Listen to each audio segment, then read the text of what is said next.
Welcome to Running Down the Clock, where we break down all of this week's big news, events, and controversies from the National Football League. Over the next 45 minutes, we will give you basic fan perspective and opinion on the most important stories and moments happening now. So, let's start the clock. Hello, everyone. Welcome back to Running Down the Clock. I am Tyler Walczak. I'm here with Poya Ricey. As always, we just watched week 3 of the NFL season, and I gotta say, Poya, we have some of our I think you were dead wrong about your Chargers there. You had them going. Whoa, you can't just come out, interrupt me, and you know where I was going with this, because you were dead wrong about your Raiders. Yeah, I beat you to it. I beat you to what you were going to hit me with. I know your Raiders are the most disappointing team in the NFL. They're 0-3.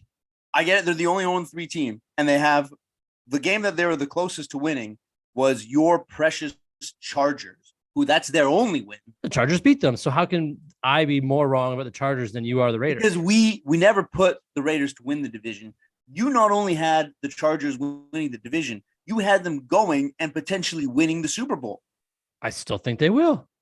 I don't think they will. They only I think lost they'll by turn 3 it around points and to get the better. Chiefs. I'll I say think that they'll turn it around and get better. But they have a lot of injuries, actually. They lost one of their key offensive linemen. Mike Williams went down. I don't know the severity of his injury. Keenan Allen's still not back yet. Austin Eckler went down for a little bit. The offense, I don't think the quarterback's going to get healed by, like, he's got a rib injury or something. He's got so I'm taking offense to, we didn't talk about this, but the head coach of I was about to say San Diego Chargers, the Los Angeles Chargers, said that Justin Herbert's the toughest quarterback in the league. And I have to very much say bullshit on that. Has he not heard of Matthew Stafford before?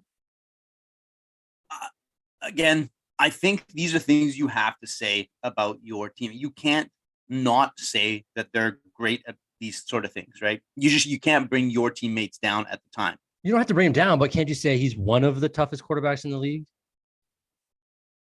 I mean, I think it's like if you have bratty little kids, like you still tell them, yeah, you're doing great. You're doing great. That's a problem.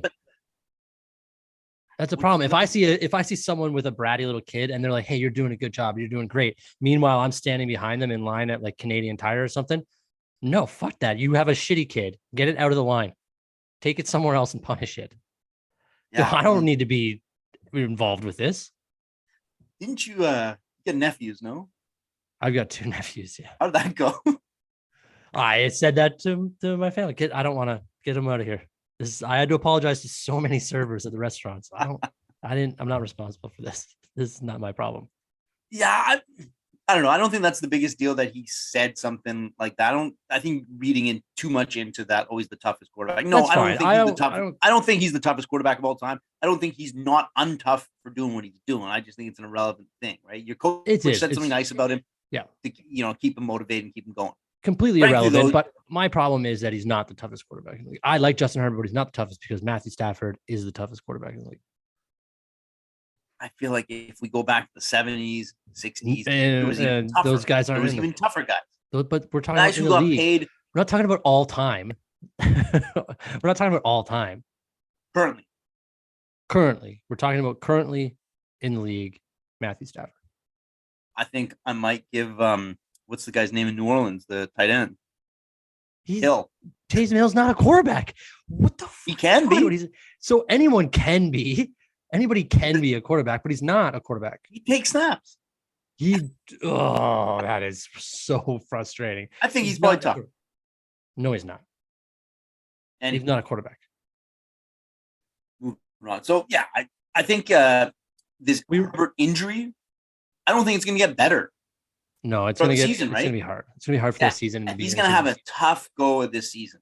But to talk about our scars and how we went with the preseason, we were wrong about this AFC West because I was very adamant that the Chiefs were going to take a big step back. And I know they just lost to the Colts, which is a huge upset just because of the way the Colts have been playing. But the Chiefs still look good, and they still look like they're going to win that division. So I was wrong about that as well. I don't think I'm wrong about the Chargers just yet because they put up a good fight with the Chiefs. They had a terrible weekend against Jacksonville, but also we were right about Jacksonville. How do I convince you that I wasn't wrong about the Raiders? I can't think of anything to say. They wasted so much time and money trying to get Devontae Adams, and they've got nothing to show for it. got nothing to show for it. Worst team in the league. They're the worst team in the league right now. Is any other team 0-3? No team. No, nobody's 0-3. Everybody else has one win. They're the only 0-3 team. There's two teams that are 3-0. Those teams are Philly and Miami. That's true, yeah. And those teams both look good. They look the opposite of the Raiders. They both have MVP caliber quarterbacks right now in Tua and Jalen Hurts. Jalen Hurts is probably leading right now, I would say, in the MVP category. I would put him at the top, just the way that he's played and just the way that he's been so dominant. I would also have Lamar Jackson up there, so it'd be 1A, 1B. I mean, Lamar Jackson's playing out of his mind right now. He is, yeah. Yeah. But I think one thing we did call right is the Miami Dolphins, high risk, high reward. And so far, they're hitting that reward side of it. Now, Tua did take a bit of a tumble. Yeah, so let's get into this because he didn't take a little bit of a tumble. He got pushed, his head snapped back and hit the ground. And when he got up, he could not walk. He got up, you saw him shaking his head like he had butterflies around it, trying to find that blue bird that always comes down to sing and sit on your shoulder. And then he had to be held up by his teammates because he was wobbling all over the place. They blamed it on a knee injury or a back injury he had. They called it a lower back spasms, which is his lower back was bullshit. He didn't know where he was. He had no idea where he was. He might as well have been on ice skates out there. It looked bad. It looked horrible. And then they bring him back into concussion protocol with 2 minutes left in the half. And then he comes back out and he starts the half. This is the most obscure reference because he said ice skates. Do you remember that Darcy Tucker hit on Sammy Kapanen when Darcy Tucker was on the Leafs? Kapanen was on the Flyers. Mm-hmm. He caught him in the boards. He went horizontal drop, and he had the wherewithal to try and get to the bench, but he could not walk. He kept tumbling over. Exactly what was happening. That's what he looked like. So what do we like? Do we care about this problem that the NFL has? Because there's been multiple times this season where guys have had they have looked very concussed. And they just Devontae Adams is another one where he went in. I think it was Devontae Adams, hit his head, got up and just played. And guys that are making a lot of money that are key players on these teams don't seem to have to go into the concussion protocol. Do we care? As fans, do we care? Somebody did go into the concussion protocol week 1, a good player. I'm trying to think who it was, and we did mention it. But did he come out and play? Well, no, I think I don't remember. We'd have to look back on it. But anyway, I got 2 points of view on this. If you're looking at it from the health and safety of the player's point of view, absolutely. They should be, if that's the stance that people want to take, for sure. But having played sports that are violent, your next day, your next year of playing is never guaranteed. So if you can play, whether it even shortens your career, I've been in a situation where I'd rather play today. If I can play, I will play. And I understand I'm mortgaging my future in this sport, maybe my health, to continue. I guarantee you, even the players understanding the risks that they're facing are going to continue to take that option of, I don't care, I'm hurt, I'm going to play. Because you don't know if your future is guaranteed. Even you could get a career-ending injury tomorrow. You get cut. Your skills just diminish. Anything could happen. Right. I remember playing sports where my mom kept telling me, why do you play? Why do you play? You get hurt. You're getting hurt every week. And I was like, I would rather play and get hurt and never be able to play again than to not play. Sure. But okay, here, you're not wrong. That is the attitude that most athletes everywhere have. And that's what makes them great athletes, is the ability to want to play at all times because they believe that they are better than everybody else. And that's what drives sports. But what has been happening over the last 10 years is that we've seen, maybe 10, 15 years, we've seen the effects after, where these guys who are doing that start regretting it because they don't know, the NFL doesn't really take care of these guys after, and horrible things happen to them because of it, which then they can't afford to pay for, which it sounds weird now because of how much money you see Tua and these guys make. But I know exactly what you're saying in both ways. As fans, do we care about the health and safety protocol of these players? Because I've been in conversations with friends where I'm just like, how is this guy still in the game?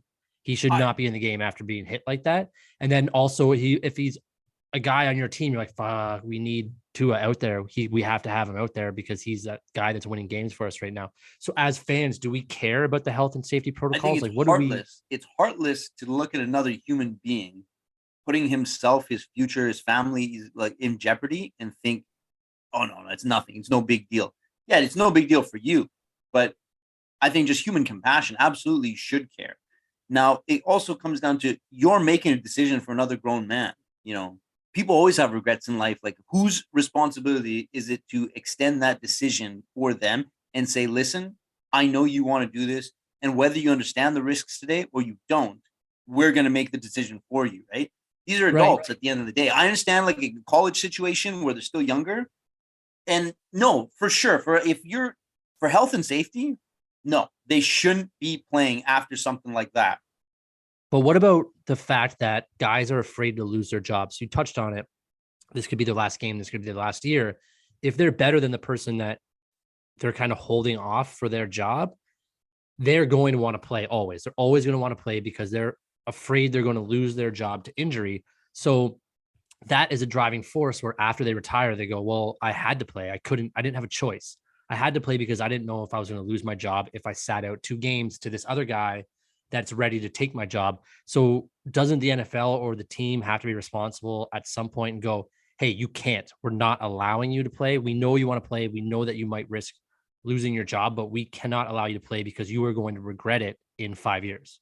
Isn't there some type of onus on the team or the league to do that? Because it's very true that guys are always worried about losing their jobs and you don't want to lose your job to injury.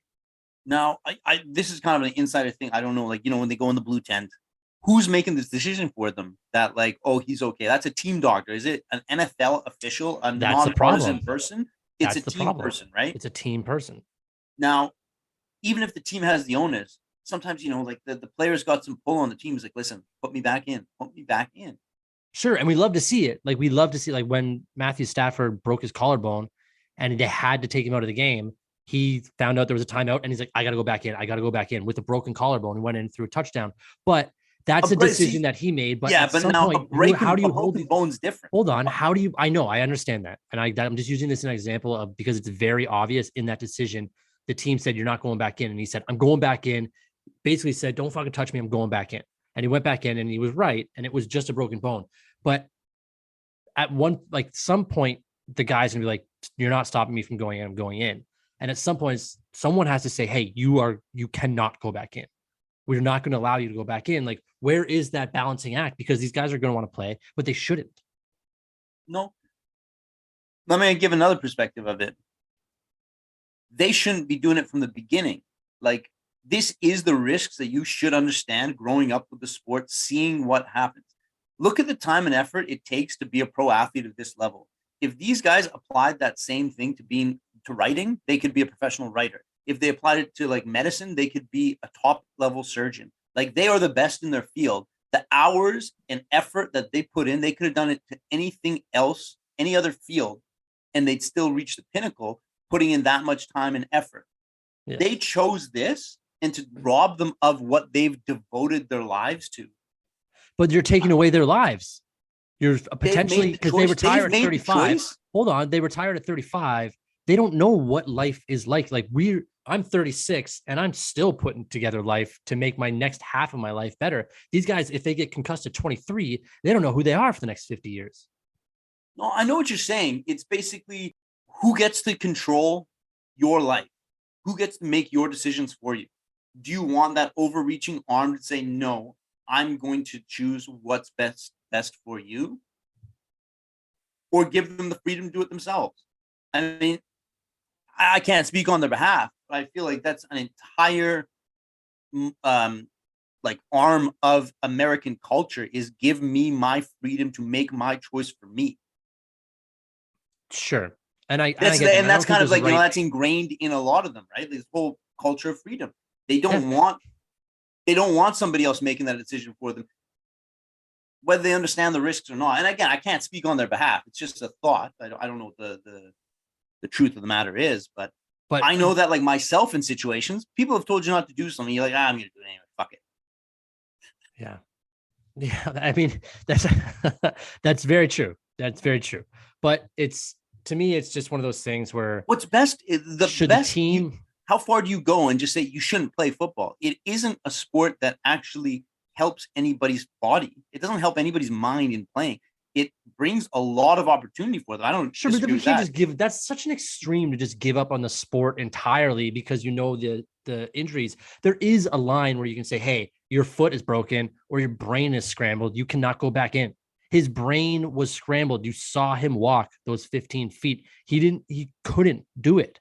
So if you wouldn't let him go back in if his ankle was broken, why would at some point you can't let him go back in because of the concussion? And at some point, these guys aren't, if they're not 90%, if they're not 85%, the next guy behind them is better than them.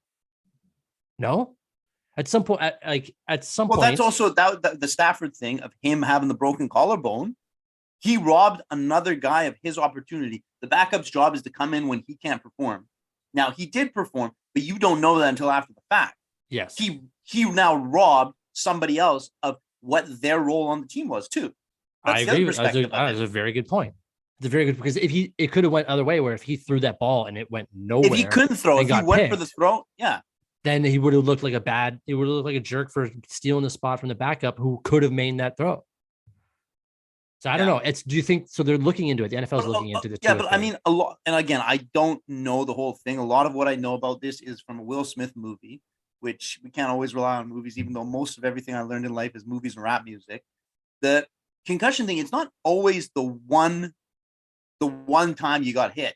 It's, especially for NFL players, it's that consistent banging of the head over a long period of time, from the time they're in high school or child to college to the pros. That's what gives them the worst of the what do they call it? Like all that CTE, the effects over long-term time. Yeah, exactly. Yeah.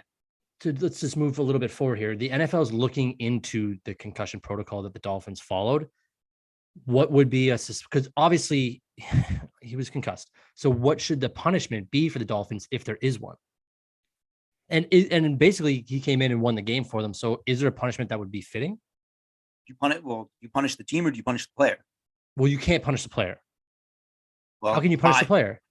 By not letting him play, which is the whole thing of the concussion protocol. If he wants to play, but you're going to punish him. You're going to punish him for the next game because he went in and played. What if the team pushed him to play? Well, that's some of the things you can perhaps never investigate fully and know. Well, that's what I'm saying is, like, if the team knew he was concussed and still let him play, then how can you punish the player if they're saying, hey, you can go in and play? Do you know the answer to this? Can you tell immediately if someone's concussed? Is that something that if you saw him walk those 10 yards, then yes, you could tell he was concussed. Yeah. But just playing devil's advocate, have you ever had like a dead leg? I've had the same situation as he did describe, which also can be true. Now, looking at the video, hear me out. Looking at the video, I agree with you because it looks like he hit his head. But I've had that where, yeah, my arm went dead, my leg went dead, my back went dead, you know? Have you ever sure your back? I'm with you. I can get that. Yeah, no, yeah. Your back will go out sometimes and you'll kind of fall. Same situation that he would face had it been a muscular injury like that as well. A spasm, like he said. So that's why they said that. And they're going to get away with exactly. So again, it falls on the other side of how can you prove without a doubt which one it was? Make him say the alphabet backwards on the referee's microphone right after the hit, out loud into the stadium. If he can do it, then he's allowed to stay in the game. If he just gets up there and says 1, 2, 3, 4, then he's not allowed in the game. That's how you do it. Because you're not wrong. He could say it was a spasm because the spasm does react the same way. But he woke up shaking his head, like I gotta get this vision back. So I don't know. It'll be interesting to see what happens. But I don't think you can punish him on the next game. You have to punish the team. You have to find the team or do something because you can't punish him for the next game. He did nothing wrong. How do you punish the team? Like, the team should have stopped him from going in. No, I understand, but like, what's the how do you punish them afterwards? It's probably just gonna be a fine. There'll probably be a fine that nobody gives a shit about because they have all the money in the world. Yeah, just pay it then. Just pay it. Yeah. So now we're talking about team and players right now. The only way to punish teams really, take a win away. Draft picks is a big thing. Draft picks is a big thing, but really, what hits them today, right now, you take a win away. You know what would be interesting is not they don't have a point system. You drop points, right? But you can't take a win away. That's crazy to do that because it's a competition thing. You don't take a win away. You know what would hurt them a lot? Lower their salary cap by the fine. So if they get fined $2 million, you're taking away $2 million worth of a player that they can no longer use. So that's a huge disadvantage for an entire season. It is. And now you're also getting to punishing the player because now that's money that goes out of a player's pocket. Well, tough. They've spread it over 3. Yeah. I don't know. There's no answer here, but let's talk about players and coaches. There's an answer. Let's talk about players and coaches. Let the boys play. That's not an answer. Players and coaches, segue. It's perfect. You're denying my perfect segue. We had a couple of interactions on the sidelines with players screaming at coaches. It wasn't about getting into the game, but you saw it with Mahomes and Eric Bieniemy, the offensive coordinator. They weren't really screaming at each other, but they had a pretty big disagreement. And then you saw it with one of the New York Jets defensive linemen and the defensive lineman coach. Now that was heated because Quentin Williams, who's a very polite guy in his interviews. And he was outrageously angry at the defensive lineman coach to the point where he got in his face and he puffed out his chest and kind of walked up to the coach. Didn't do anything beyond that. But then you saw one of the other players. This was the biggest thing for me. If anyone saw the clip, is Thomas for the Jets, another defensive lineman, pushed the coach away instead of backing up his Quentin Williams.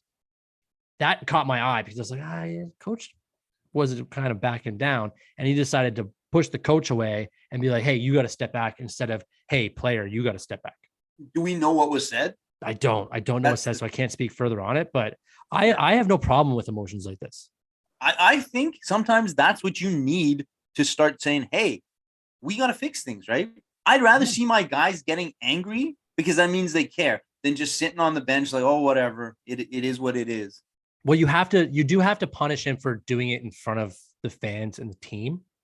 I think not punish him, but you have to have a conversation. If he was wrong, I mean, he didn't shove a guy. He didn't physically assault anybody.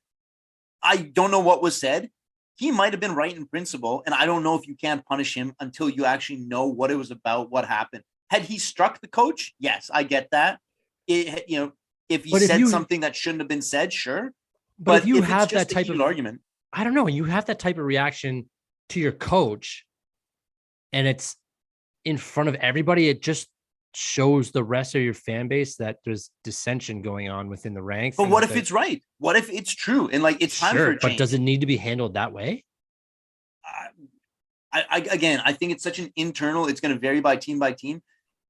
Just from history, do you think the Patriots let that thing happen? No, I think they would cut the player immediately, whether he was right or wrong. The Patriots would cut the player immediately, whether he was right or wrong, which is the worst case scenario for a player when he is right. So Quentin Williams, if he's right, is he wrong with how he handled it? Is it basically the question I'm asking? Well, I can't say because essentially the D-line coach is his boss. He is. Have you ever let your boss have it? I've never publicly let him have it. No.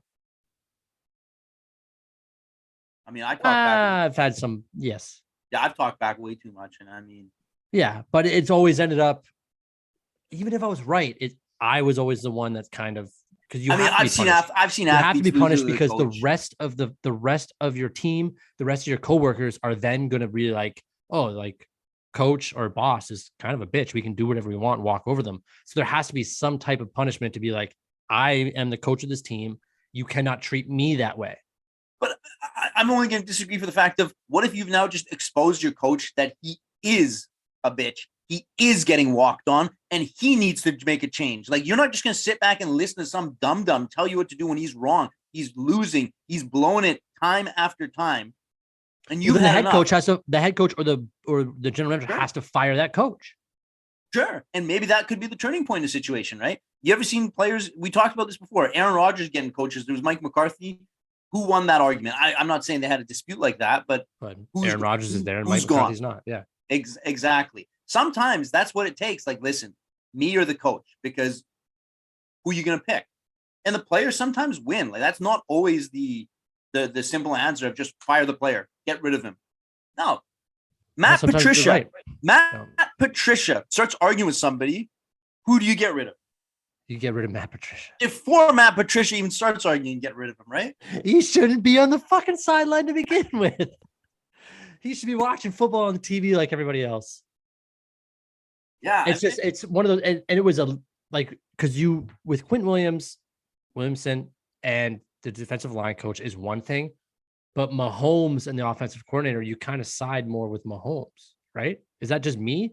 The defensive line guy, like, he shouldn't be screaming and hollering at his D-line coach, but Mahomes Why not though? No, I get it, but I'm just saying, like, the ranking here is Mahomes is the franchise in Kansas City. So he, in my mind and in other people's mind, is going to have more of a say than the offensive coordinator because he is Patrick Mahomes. Sure. So who you are, does that not filter into what this is? I get what you're saying there, but that's also just, diminishing somebody if he is right or wrong, which we don't know whether Quinn Williams was right or wrong. But is you kind of touched on another topic there. Have you ever seen a quarterback smash a tablet, let alone 2 in a game? Let's get into this. So Tom Brady's done it before. And there was like criticism the first time he did it. I think it was like last year or so. They're like, I think it was OBJ, or somebody made a comment regarding OBJ. Like, if he did it, he's considered a prima donna, a hothead, right? Tom Brady gets away with, he's competitive. Yeah. There is a double standard for some players that way. Now, he gets the pass. I get it. Tom Brady is the best of all time. So he didn't really get a pass, though, because they sent a note out. They sent a notice to all the teams. All teams. And I actually don't mind what Brady did, because you're just going to you'd rather get angry at a tablet than scream at your team. I mean, I think the fine is you just make the player pay for it. Yeah, just have him buy a new tablet. What is the difference? Like, what? Who cares? I mean, who gives a shit? Oh, because they're league issued equipment. No, I know, but still, dissension of you're like, defacing league property. Do you think it was a big deal, like, as a fan? Do you think if it was Tampa Bay Bucks property, I don't think they give a shit. Non-issue. Here's Tom. So you think the NFL worth however $1 billion is like, whoa, did you just break one of our tablets? Our $1,500 tablets? Did you just break one of those things? Well, I think that. We're going to send a notice to every single team to let them know they can't do that anymore. Being a business student, there could be another side to it that Microsoft now complains, like, hey, you're showing smashed Surface tablets. That isn't good for our brand reputation. Seeing them just in pieces on the sidelines. That's a sponsor. One thing, don't show it then. Don't show it. You shouldn't. The players are going to be mad and they're going to throw things around. OBJ is going to kicking nets and punch kicking nets. Like, guys are going to get angry. They're going to throw benches and Gatorade. You think the guys, when they like throw a Gatorade bottle around in anger, or you think Gatorade's going, bullshit. There's a river of Gatorade. There's a river of Gatorade on the field. Yeah. This is horse shit that there is Gatorade that we worked so hard on now just being thrown all over the field. We do not want to support your team anymore. Get out of here. Like, I don't understand. So what? It could have been anybody. Like, I don't care because about they don't want them looking at the kids. You think the kids don't want shit about it's because they don't want them kids being like acting like this in the future? My point was, like, you touched upon Mahomes versus Quinn Williams, is the double standard of, do some players get away with more and they get looked at differently? And I think, yeah, for sure, it happens, right? Just like that situation where you're saying Mahomes gets a pass, but the defensive lineman doesn't. Yeah, well, I mean, I think who you are on the team does matter. Now, that defensive lineman, I don't know much about the Jets, but he could be the leader of that team, so he could have the ability to do that. That's what I mean. But as a fan of the NFL, we don't know that. We know that about Mahomes. We know that about Brady. We don't know that about this Jets defensive lineman. No, you and I don't know about it. Yeah, that's true. That's very true. Yeah. So speaking of guys losing their minds, the offensive coordinator for the Bills lost his mind after they lost. I get that. There was guys things around. Sure, but how is that different than what Brady did? Oh, because it was papers. So it was his own papers. They're just wait, the paper company Staples doesn't have some shit to say about this? No, because they're not an official sponsor. They are not an official sponsor of the NFL. But whoever's bringing those were his game notes. Those were his game notes. But it doesn't matter. He threw a tantrum just like Brady. He threw a tantrum just like Brady. And so is there going to be a notice next week to all teams saying, hey, guys, just if your offensive coordinator if he gets mad at losing, you can't be ripping paper up like that. You just can't be doing it. Our sponsors are going nuts. It's a completely different matter. It's not. It's the same thing. It's the same reaction, just what they had in front of them. They're both frustrated. They're both angry. It's just what they physically had in front of them is taking the abuse of that anger. The only thing is Tom Brady did it a second time in the same game. Well, stop giving him fucking tablets. That's not his fault. You put a tablet in his hand, he's gonna break it when he's angry. But give him a hot dog, he'll split it in half. It doesn't matter. Whatever he's holding on to. He doesn't need hot dogs, bro. He doesn't need hot dogs. Okay, celery. Give him a stick of celery, he'll smash it. I don't know, but all I'm saying is that you can't, like, the reaction is real. The emotion is real. I got no problem with it. I have no problem with it either. I have no problem with it either. No. So what are we talking about? What are we talking about then? I was talking about the preferential treatment thing. I just don't think you compare. I don't think you compare the guy frustrated with the paper, slamming his hands on the desk, upset about a loss like that, then Tom Brady is breaking league. Well, he was losing and he was upset. It's the same thing. It's all emotions. It's just, so I don't know why the NFL doesn't allow, but gets angry at Tom Brady for showing emotion. All the NFL said, and I hate that I'm taking the NFL side of it because I'm not taking the NFL side. Such a big NFL nonsense. Guy. I think such a big NFL guy. All they really said was, don't damage league equipment. There was punishment for damaging NFL equipment. The other guy didn't damage NFL equipment. Otherwise, he could have also been in trouble too. Well, maybe he will. That's all it was. Anyway, he will be. I love the guy. I love the guy that was in there with him that covered up the camera rather slowly and quickly at the same time for any reaction that guy had. What else? Okay, let's talk about injuries. We're talking about injuries. We're talking about reactions. Turf. Let's get into turf. There'll probably be the last topic. The show's changed. If you guys haven't figured it out listening, we now just do hot topics that we want to talk about. We don't really care about the games and the scores. Turf related injuries. It's a real thing. Players do not like playing on turf, but also some stadiums aren't outdoors, so you can't always have real grass growing. Should the NFL, because they do it with the World Cup and some soccer leagues, it always has to be grass because of injuries. There's a 70% chance, most injuries from 2010 to 2018 that related to ankles and high ankle sprains, 70% of those were on turf. 25% of ACL injuries are turf related as well, which actually kind of leans 75% towards grass. But grass gives out more frequently and more quickly than turf does. Do you think that the NFL should start thinking about maybe having grass fields? I think if you're going back to the first discussion of health and safety of players, absolutely. So you're thinking, so wait, you bring it back. If they're going to give a shit about their brains and if they're playing as much as they do, then they should equalize it with the fields that they play on. Well, I don't think it just has to do with brains. I understand how important that is for the human anatomy. I'm just saying, if your stance is on making decisions for player safety, yes, that has to be factored in now. If you're seeing high ankle sprains, what was your stance a few weeks ago on the high ankle sprain? High ankle sprains are the worst injury in the worst. In the NFL. And is it not more likely to get a high ankle sprain on the turf? Yes. There you go. So and I'm not saying, and when people say, oh, it's not, like, people are going to get asked and say high ankle sprain is not worse than an ACL. What I'm saying is that a high ankle sprain for your player, it goes to it. If your star running back breaks his ACL or tears his ACL, he's out for the season. You go to the next player. If your star running back has an ACL a high ankle sprain, he's going to continue to play, but his ability to move is going to be 25% of what it used to be. But he's going to continue to play and hurt your team.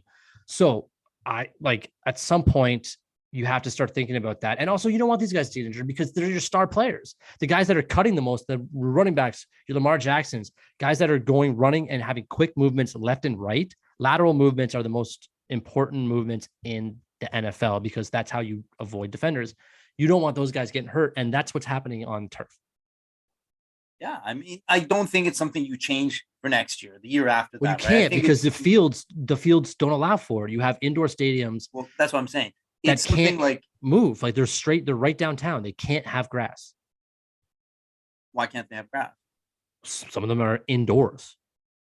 Indoors can have grass easier than outdoors a lot of the time because the outdoors are going to be more subject to the weather, like freezing, and your grass is gone. I don't know. Actually, I'm not a turf guy. Don't you need natural sunlight and elements to get grass? Well, so what they do is they remove it and they store it and then put it back piece by piece. It's a higher cost. Before every game? That's not true. No, I'm saying that's what they can do. But it's going to be slipping and sliding all over the place. The good fields, like in Arizona, they roll the full field out into the sun, let it grow, and then they bring it back in.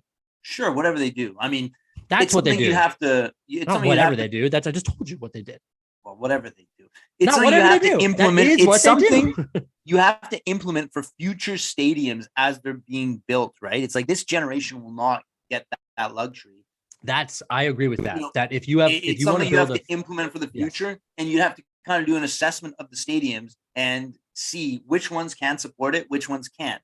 I think it is a bit ridiculous to start, like people have already paid for stadiums. And again, it's just going to be taxpayers and people in the city paying for these new stadiums if they have to start building new ones. Right. And it's just not feasible to start just building these $1 billion stadiums from scratch again, just because the turf versus grass. But new stadiums should have some type of thing where if you put grass in there, I don't know. But there's also other side of it where, these are multi-use stadiums sometimes, right? Like there's other. Sure, but you can cover that up. Oh, no, you can't if you have grass in for a long time. Yeah. You can't have like a week-long concert series. Like there are limitations, right? So what's the fix? You just deal with it? Like tough, guys. Don't worry about it. Or are players going to start going to grass fields? There has to be a fix because think about soccer stadiums. The best teams in the world all play on grass. None of them play on turf. You cannot have a World Cup soccer game. A World Cup soccer game will not be played unless it's played on grass. That's what I'm saying. Like, some of these stadiums are in cities where I don't know what they're doing, but maybe they just don't use the field for other purposes other than. Well, they probably don't use the field for other purposes. Yeah. I don't know that for sure, but I mean, but they also play in different climates too. Like they get snow in a lot of those soccer countries. For sure. But I mean, like there's MLS players, which they will not play, like guys who are a little bit older, they come to the MLS. They won't play on the turf field. That's in their contract. They'll only play for the grass field. So none of them ever come to Vancouver. So do you think that guys in the NFL will start doing that? Like, hey, I'm not playing if we're playing on turf. If it's turf that's like, hey, you put your turf in 2015 or 2014, not going to do it unless it's 2022 turf. Yeah, I mean, in the future, that's what it could come down to. I don't see this happening anytime soon. But no, but there was a huge injury this week where multiple players came out and said, stop playing on turf. It's dangerous for all of us. Yeah. OBJ, I think, was one of them. His injury was similar too, no? Yeah, also. That was a turf injury, no? I don't know if is SoFi on turf? I don't know. I have to see. I can't remember. We can't say that for sure. Listeners, we can't say that for sure. You'd think they would have done grass. Oh. You'd think it's a brand new stadium. That's what I'm saying. The most expensive stadium in the league, too, no? Yes, it is. And also the owner paid for it, so they didn't make the taxpayers pay for it. The owner? There's two owners, isn't there? Yeah, but they jointly paid? I'm Googling it right now. SoFi. It's turf. It is turf. Yeah, there you go. Yeah. No, I mean, I remember the OBJ injury. It looked like it was turf. Yeah, it's turf. Yeah, turf monster got him. Artificial turf. Everyone. Yeah. Should we talk about football, like the games at all? Let's do a little like what's our match? What's the match of the week? Like we were right about the last one. Dolphins Bills one was a good one. About 6 minutes left. Let's get into we got Bengals Dolphins on Thursday night. Bengals seem to have turned it around, so that could be a good game. It is a short recovery for that concussion that Tua has. Hopefully he's eaten more than just alphabet soup right now. Saints Vikings, I don't know. The Saints offense doesn't look very good. Lions Seahawks, that game's going to be a stinker. Texans Chargers, you don't know. Texans tied the Colts and the Chargers stink right now. Giants Bears, boo. Eagles Jaguars actually is interesting because the Jaguars are for real. That's not a bad game. Okay, I got a quick little point about the Jaguars there. I watched the highlights of that game, and I'm not saying they're bad. I don't want to diminish any success they're having. It still didn't seem convincing. I watched highlights. I didn't watch the full game. That they're not getting it done in the red zone. They're settling for kicks still. Sorry? Trevor Lawrence is going to be a great quarterback in this league, and he's putting it together now. Coach of the year, Peterson on the Jacksonville Jaguars as of right now. Yeah, move on. What's the next game? Yeah, Steelers, Jets, nobody gives a shit. Falcons, Browns, nobody cares. Colts, Titans is kind of interesting now that the Colts. Titans, we don't care about the Titans. Cowboys, Commanders. Oh, no, here we go. Screw that game. This is the game of the week. Ravens, Bills. Bills in it again. Ravens, Bills. It's in Baltimore. Bills are favorited by 3.5. What do you think? I think, are the Raiders playing? Yeah, the Raiders are playing the Broncos. That game's going to suck. Go to Ravens under Bills. 10 points. Under 10 points each team. Ravens Bills. I'm going with the Bills. Bills are coming in hot. They're kind of injured a little bit on defense, and you're going against Lamar Jackson. I think so. I mean, I don't have a lot of faith in the. I just don't have a lot of faith in the Ravens. Mark Andrews was playing like a man possessed last week, and Lamar Jackson's always good. Yeah, so why would you go? Who else they got that's just going to step up and? Hey, well, you can say the same thing about the Bills. Alan Diggs, though, that's your equivalent to Jackson and Mark Andrews. Yeah, and I think Andrews would beat Diggs in a fight. So maybe you're right about that. I think Andrews would beat Diggs in a fight as well. I think Andrews would beat most guys in the league in a fight. He looks beast right now. Yeah. I don't know. I think the Ravens win that game, to be honest. It's in Baltimore. I can see that. But at home. Panthers, Cardinals, don't care. Packers, Patriots. Mac Jones might not play. Don't care. Oh, Sunday night's great game. Tampa Bay Buccaneers in Tampa, if that hurricane doesn't go through, versus the Kansas City Chiefs. Chiefs are favorite in Tampa to win by 2.5. Both teams coming off losses, eh? I think that will be the game of the week. That'll be the most exciting game. I think the Bills Ravens will be more exciting, but Chiefs Bucks, that's a great game. That's a great Sunday night game. Especially we haven't had a really good Sunday night game in a long time. Maybe probably this year. We haven't had a good Sunday night game. What are the chances they play in the eye of the storm? That'd be cool. They have like an hour and a half to play the game, so they just don't stop time. Go. Dead quiet, eerily quiet. I think the Chiefs win that. I think Buccaneers are so hurt. They have no wide receivers. No. Well, they get what's his name? Julio Jones back. No. They get Mike Evans back. He tore his patella. Oh, okay. Well, they get Mike Evans back. They get Mike Evans back. Who's awesome, who's huge, but yeah. But the Chiefs are still the Chiefs, like, and they're coming off a loss, so they're pissed. Like you're the exact same thing you said about the Bills, you could say about the Chiefs right now. Yeah. So how do you take one team? Bucks are coming off a loss too. That's true too. A silly loss where it was a 2-point conversion that cost them a tie, though. No, but yeah, but I mean, they took it. Here's the question though: if they can't play in Tampa, do they play at a neutral site or do they play in Kansas City? I think you play in a neutral site. I think you go to somewhere like a neutral site. I think the closest would be Jacksonville. Jacksonville's not in Jacksonville. They're in Philly, so that stadium's open. And there's no hurricane warning for Jacksonville. I don't know. It's on the other side of the coast, right? Jacksonville's East Coast. It's more north and closer above the ridge towards like where New Orleans and Alabama are. Yeah, we don't need a geography lesson. I don't know. A neutral site. Well, I just gave you one. I don't give a shit if you need it or not. I just gave you one. Well, they could also go to one of the college stadiums in like North Carolina or something. The thing about those hurricanes, and I know we're not talking about football anymore, is those things just ride straight up the coast. So I don't know. I just hope the game's not canceled or moved because that's a great Sunday night game. And if it is canceled and moved, then they better put the Bills Ravens to Sunday night. But I guess we'll find out. Yeah. When are the Bills Ravens playing right now? 10 a.m. I don't know. 10 a.m. No, I don't know. And then Monday night, we got 49ers and the Rams, which also both those teams are kind of lost interest in that division. And it's a good division, though. It's a better division than the NFC West is a better division than the AFC West. But for some reason, there's no consistency within either of those teams. Like there's no consistency in the league right now. I know it's anybody can beat anybody. Anybody it's kind of good though. That's what you want. Heals your survivor pools or suicide pools, whatever you call them. Tough for fantasy. Yeah, so many people lost on the Kansas City Chiefs this week. I lost on the Chargers. Oh, it's dumb. You shouldn't have bet on the Chargers. Who said they were going to be good? You ruined my season. It's always the worst to lose. Well, I interrupted you to start off. Would you rather lose on week 17 of like a survivor suicide pool or week 1 or 2 of a survivor suicide pool? 17. You went the distance. It means but you actually lost, have some. Still lost, and you had to think still about lost, it. But it shows you have some capabilities. If you lose week 1, you were in way over your head. You didn't know what to do. You had every team to pick from, and you couldn't get one right. 17 means it gets harder every week because you can't pick the same team. So it shows some sort of capability or luck. I don't know. Right. Well, I know one thing, and that is that this is the end of the show. So thank you, everyone, for listening. We didn't really talk much about the football games past weekend. Next week, we're going to do the same shit and not talk about the football games because it's way more fun to talk about the shit that happens within the football games. That's the show now. Get on board with it. I love it. Poya loves it. I hope you guys love it. See you next week.